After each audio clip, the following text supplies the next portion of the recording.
Bienvenue dans ces journaux dont voici les titres. Le secrétaire d'État américain Marco Rubio présidera ce vendredi à Washington la signature d'un accord entre Kigali et Kinshasa. Et puis le président Félix-Antoine Tshisekedi est annoncé à Rome en Italie afin de prendre part aux funérailles de sa sainteté le pape François qui auront lieu le samedi 26 avril à la Cité du Vatican. C'est tout pour les titres. Comme annoncé dans les sommaires à Washington, c'est vendredi, le secrétaire d'État Marco Rubio va présider la cérémonie de la signature d'une déclaration des principes entre la RDC, un accord pour promouvoir la paix et le développement économique. Toujours dans le même chapitre, la République démocratique du Congo et le Rwanda signent ce vendredi 25 avril à Washington une déclaration des principes pour le retour de la paix dans la partie est de la RDC, selon les départements d'État américains qui a annoncé la nouvelle qui comprendre par déclaration des principes. Cela inclut un accord de paix entre la RDC et le Rwanda. Thierry Mukelekele répond à toutes ces questions à la caméra d'Héritier Chako. Au fond, c'est un accord, c'est un arrangement. Ça dit que cette déclaration-là sera sujet d'un arrangement politico-économique. En plus, l'aspect sécuritaire viendra. Mais aux États-Unis, ils y vont, c'est pour l'économie des États-Unis qui ont besoin d'un souffle de paix au niveau de la région pour qu'ils exploitent. Parce qu'ils ont besoin d'exploiter nos minéraux et que le Rwanda ait la voie de sortie de ces minéraux-là. Alors il faudrait que les deux pays se mettent d'accord. Alors, on aura ces principes-là, et dès qu'on tombe d'accord sur ces principes, maintenant ils vont signer cette déclaration. Néanmoins, sur la géostratégie sécuritaire, il y a des éléments qui seront dits, mais qui n'apparaîtront pas dans la déclaration.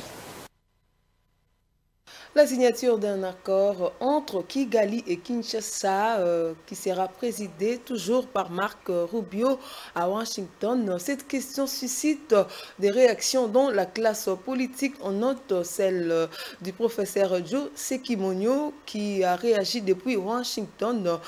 C'est une bonne démarche, mais sur le long terme et surtout sur le plan socio-économique ne sera pas bénéfique pour les Congolais. Écoutez José Kimonyo au téléphone, joint par la rédaction. Suivez. Le soubassement est que M23 attaque, prennent Walikale et le Ouazalin de contre-attaque, ça perturbe le fonctionnement des Alpha Mines. Tout d'un coup, le prix des thym monte jusqu'à 30%, le monde panique et tout le monde se dit il faut que ça se calme parce que ça commence à perturber loin de nos frontières et surtout que maintenant que les États-Unis et la Chine sont en train de se battre pour l'accès et le contrôle de certains minéraux. Alors, est-ce que c'est pour les Congolais? Non, c'est plutôt pour le Congo. Et je vois très mal comment les Congolais vont en profiter à long terme sur le plan socio-économique. Est-ce qu'on doit avoir la paix? Oui. Est-ce qu'on doit avoir la paix à notre propre terme et nos définitions? Oui. Est-ce qu'on l'aura?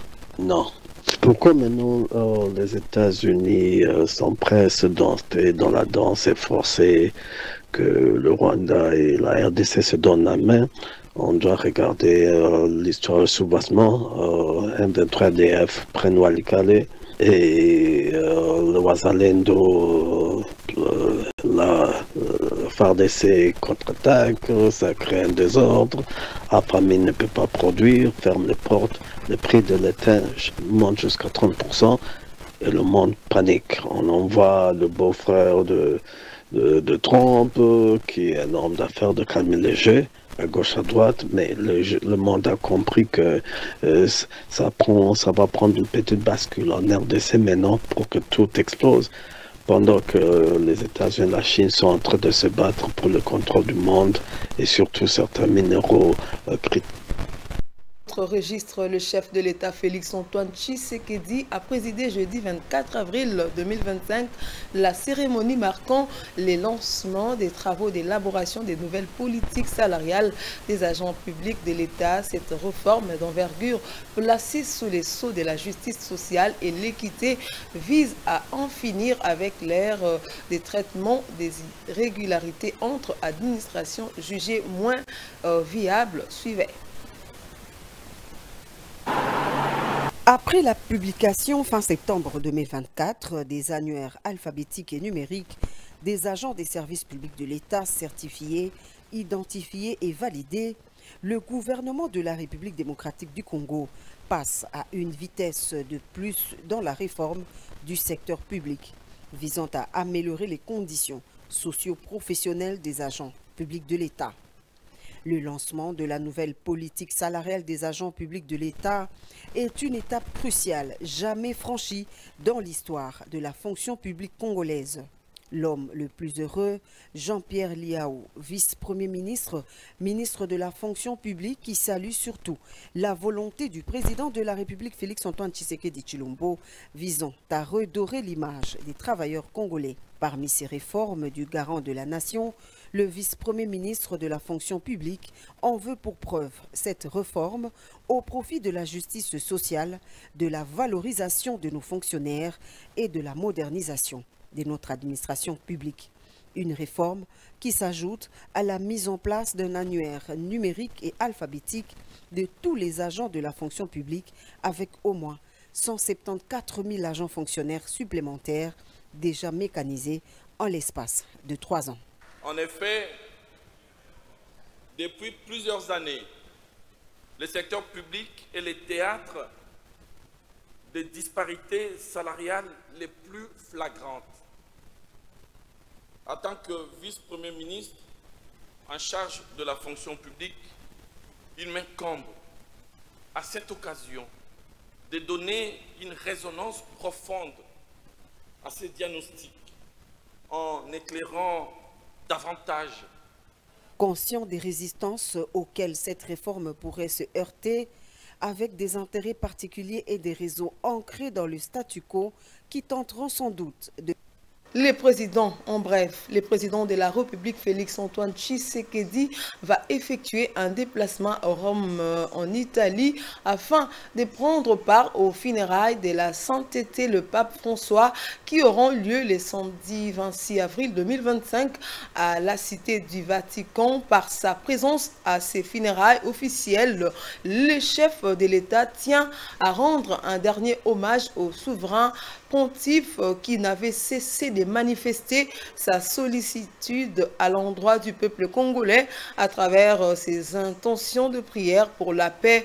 Au cours de cette visite de compassion, le président de la République va rencontrer les responsables du Vatican. La visite apostolique du pape François du 31 janvier au 2 février 2023 reste inoubliable au sein de l'Église Famille des Dieux qui est en RDC. Puis le corps du pape François s'est exposé depuis mercredi 23 avril dans la basilique Saint-Pierre au Vatican. Plus de 100 000 personnes y sont déjà recueillies. La messe des funérailles du 266e pape de l'église débutera samedi 26 avril à 10 h sur le parvis de la place Saint-Pierre. Elle sera présidée par le cardinal Ray et se terminera par la translation du cercueil à Sainte-Marie Majeure où aura lieu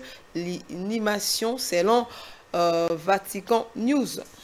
Dans le reste de l'actualité, le président du Sénat, Jean-Michel Sama Lukonde, a présidé ce vendredi 25 avril une réunion des membres du bureau de la Chambre haute du Parlement au Palais du Peuple. Au cours de cette rencontre, les sénateurs membres du bureau ont passé en revue les matières importantes à traiter au cours des plénières du mois regardé.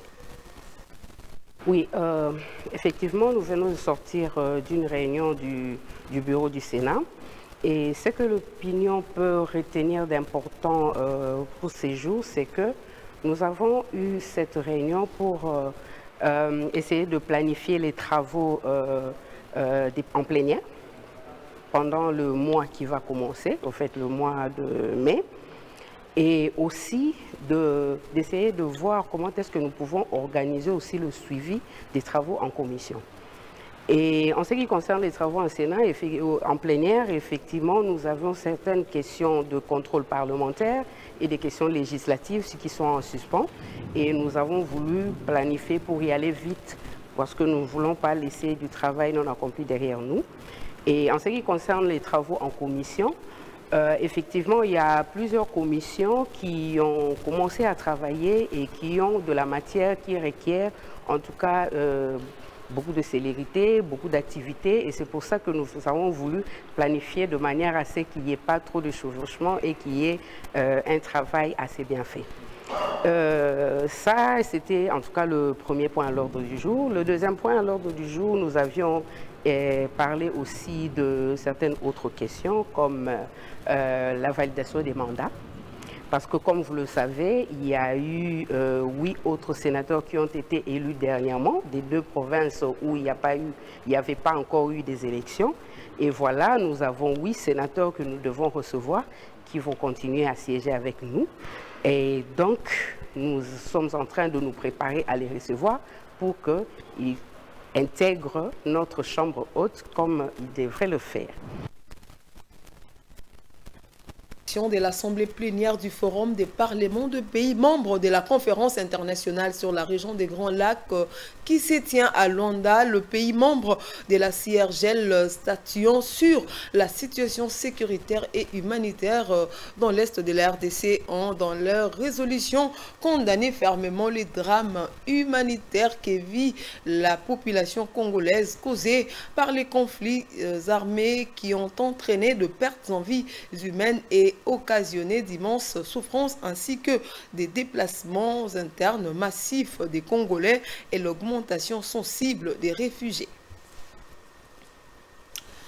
Face aux récentes inondations qui ont durement frappé principalement la ville de Kinshasa, le gouvernement central a annoncé une série de mesures concrètes pour renforcer la prévention des catastrophes naturelles et améliorer la réponse d'urgence. Les ministres d'État à l'aménagement du territoire, Guy Luando-Mboyo, s'est exprimé à ce sujet lors d'un briefing presse aux côtés du ministre de la Communication et Médias, Patrick Mouyaya, les reportages signés Esther Amissi.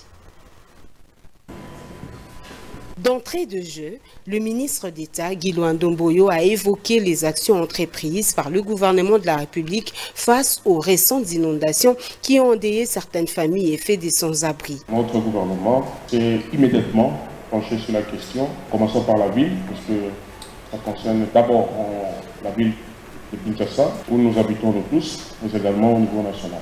Et donc, le vice-premier ministre, le ministre de l'Intérieur, avait mis en place un comité parlant de crise qui avait regroupé toutes les administrations pour se pencher sur cette question. Et de ces assises, il fallait d'abord qu'on comprenne les causes. Comment on en est arrivé là à toutes ces inondations, sur le plan technique, sur le plan structurel. Et ils ont donc élaboré un plan d'urgence qui a plusieurs points. Et de ce plan d'urgence, ça a été élargi pour que des actions concrètes soient mises en œuvre sur le plan social, sur le plan technique, sur le plan légal et réglementaire, et aussi sur le plan financier. Donc de ce plan d'urgence qui a été élaboré sous la coordination du comité permanent d'alerte et des urgences, le CPAI ainsi, les autres sectoriels qui sont concernés. Au-delà du ministère de l'Intérieur, vous avez là le ministère des Infrastructures, parce qu'il y a des mesures qui portent sur le curage, le caniveau et les voies de drainage, c'est fait que beaucoup de voies d'évacuation d'eau de pluie dans la ville-province de Kinshasa aujourd'hui, c'est rempli de sable, c'est rempli de beaucoup de déchets, et concerne la gestion de déchets et l'assainissement de la ville. Et donc il faut immédiatement procéder au curage. Donc le ministre des Infrastructures a été instruit qu'à penser à travers ces structures sous sa tutelle dans l'office de voirie et drainage. Le ministre d'État en charge de l'aménagement du territoire a annoncé un train de mesures, notamment la construction des 1000 logements sociaux pour répondre aux besoins humanitaires des sinistrés. Par ailleurs, évoquant les pourparlers entre le gouvernement et le M23, le ministre de la Communication et Médias a qualifié d'une avancée vers la paix la déclaration conjointe entre les experts des RDC salue les engagements pris par ses représentants et ceux du M23 AFC au pourparlers des Doha sous la médiation du Qatar. Pour son porte-parole Patrick Mouyaya, c'est une avancée vers la paix. On écoute le porte-parole du gouvernement au micro d'Esther Amissi. Il faut savoir que nous sommes dans un processus qui a commencé depuis de longs mois. Et depuis les dernières semaines, notamment grâce à la fermeté du président de la République, nous avons eu beaucoup de progrès. Si vous regardez à partir du mois de février, il y a eu des sanctions qui ont commencé à tomber de partout. Vous avez vu par exemple les Américains sanctionner le numéro 2 de fait du régime rwandais, qui est en plus ministre d'État. Des sanctions qui ont concerné aussi certains de leurs supplétifs. Ensuite, il y a eu des sanctions, suspension de coopération, venues de plusieurs pays, la Grande-Bretagne, et vous avez vu à quel degré, quel est le degré aujourd'hui des relations diplomatiques, par exemple, avec le Rwanda et la Belgique, au sujet de la ligne dure que la Belgique a tenue par rapport aux principes qui ont été violés du fait de l'agression. Et donc, on peut considérer que c'était des progrès. Mais parallèlement à cela, lorsque vous regardez maintenant toutes les prises de position qui viennent, que ce soit de la réunion de l'EAC-SADC du début février, je crois du 7 ou du 8 février, que ce soit du Conseil de paix et de sécurité de l'Union africaine, que ce soit la résolution 2773 du Conseil de sécurité des Nations Unies, il y a une recommandation, pour ne pas dire un devoir qui nous est donné, comme la République démocratique du Congo, qui était le devoir de dialoguer. De dialoguer avec des entités étatiques et non étatiques.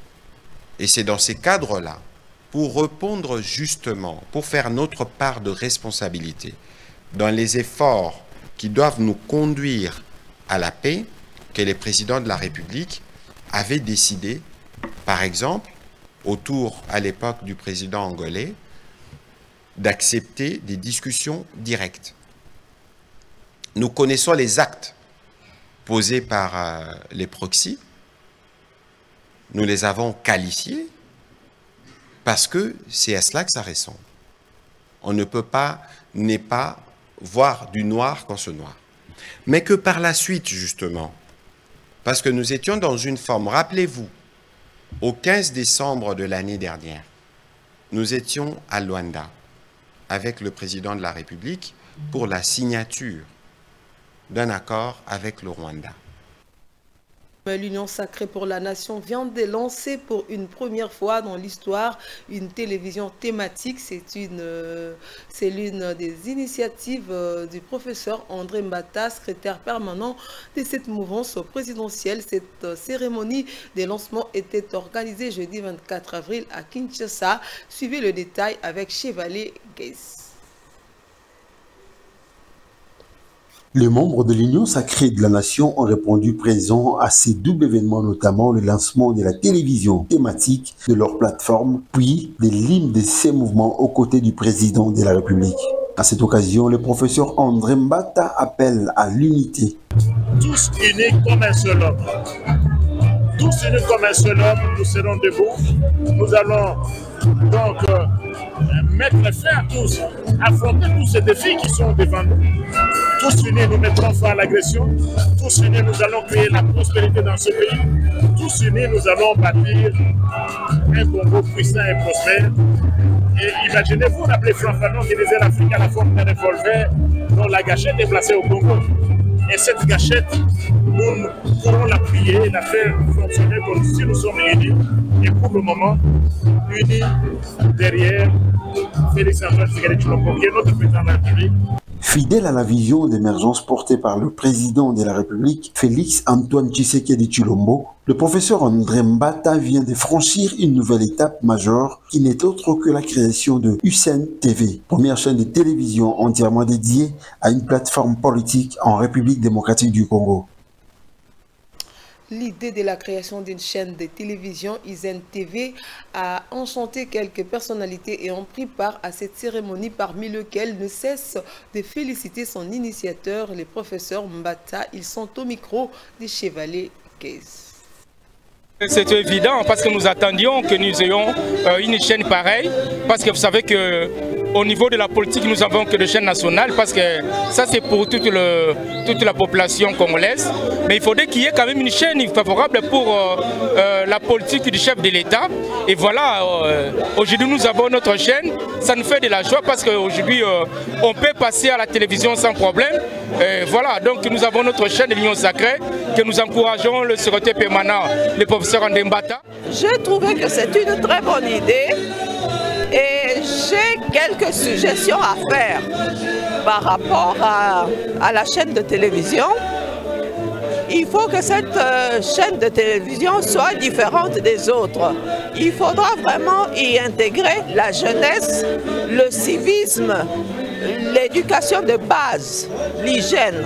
Je pense que toute chose commence par la base. Donc il faudra dans les programmes intégrer des programmes pour les jeunes, pour les femmes. Je pense que c'est très important. Il y a beaucoup de chaînes qui sont vraiment mixtes.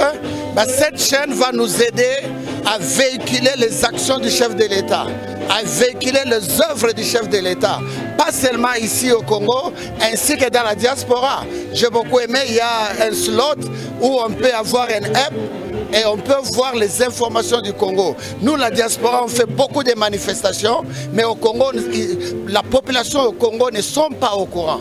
Alors à cause de cette chaîne, coup de chapeau à notre secrétaire permanent qui est venu redonner le feu, redonner la vision de l'Union Sacrée.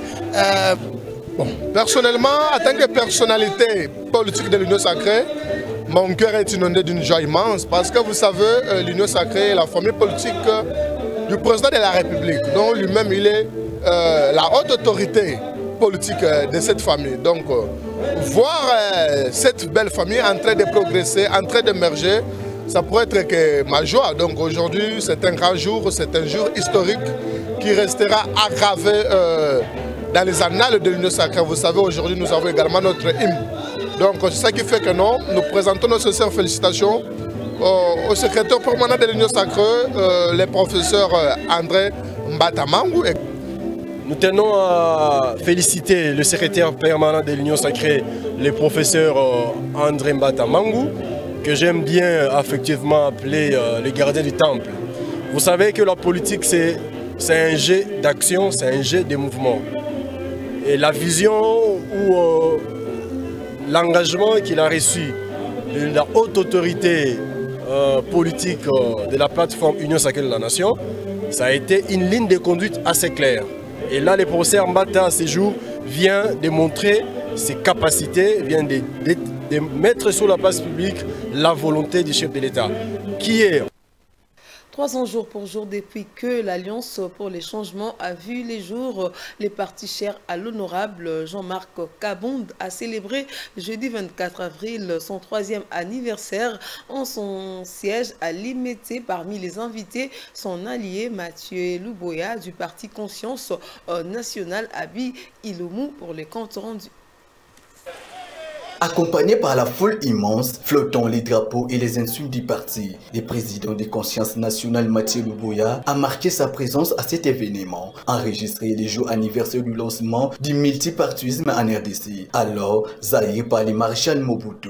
En qualité du président national du parti Alliance pour les changements, Jean-Marc Abond sollicite aux politiques de se mettre autour d'une table. Le processus interne qui devra mettre autour d'une table toutes les parties prenantes, notamment la coalition au pouvoir. Ici j'ai cité l'Union Sacrée, la FCM23, l'opposition politique non armée dans sa diversité et la société civile dans sa diversité. Sous le tout, sous une médiation internationale ou régionale en vue de rassurer toutes les parties.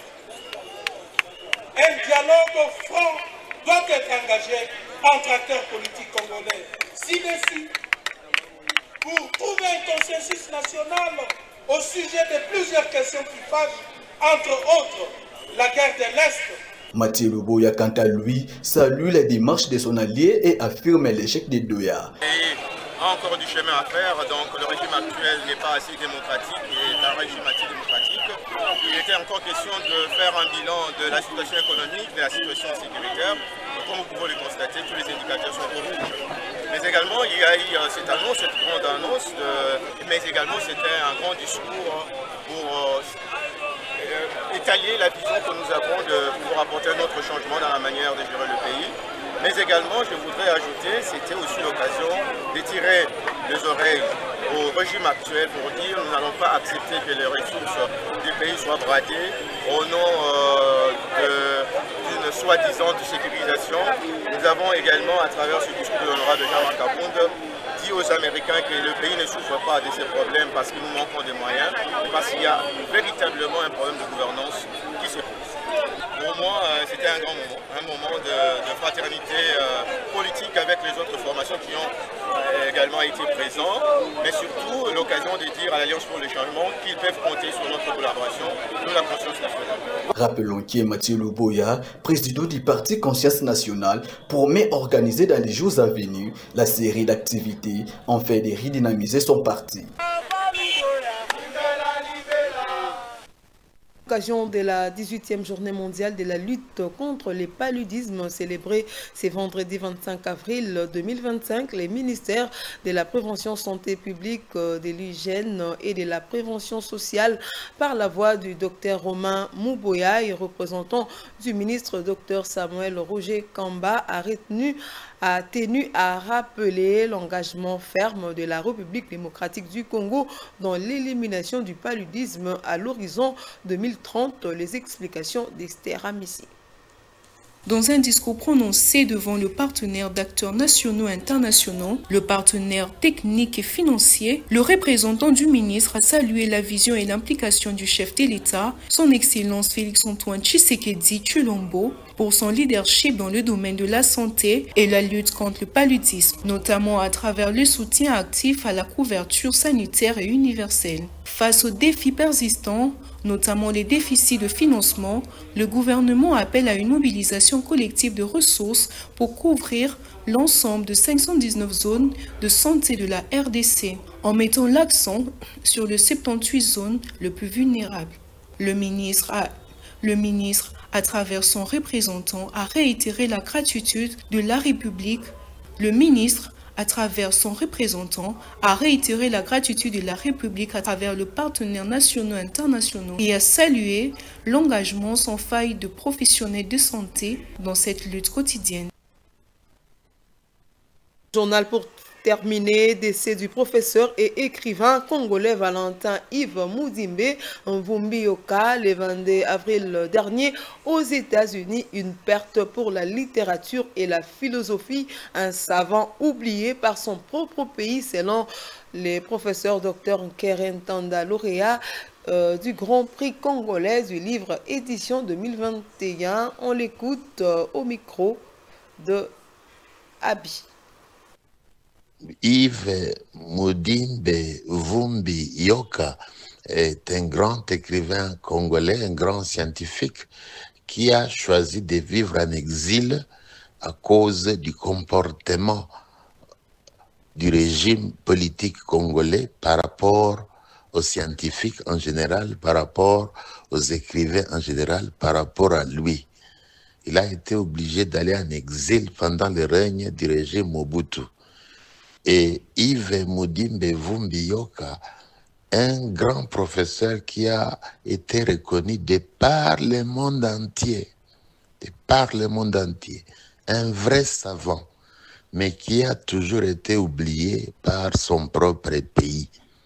Donc c'est très dommage qu'il soit mort presque dans l'inconnu, valorisé plus par les autres pays où il a pu vivre, enseigner et où on a reconnu sa grandeur, sauf dans son pays d'origine. Depuis qu'il est mort, je n'ai entendu aucune information au niveau national par rapport au décès de ces baobabs littéraires, de ces savants congolais. C'est donc très, très regrettable de constater que c'est ça l'attitude de la République qui continue par rapport à ces scientifiques. Il a été hautement reconnu par les États-Unis, par une multitude d'universités de par le monde qui ont apprécié ses capacités scientifiques. Fin de ce journal, merci à vous de l'avoir suivi et bonne suite des programmes sur nos antennes. Au revoir.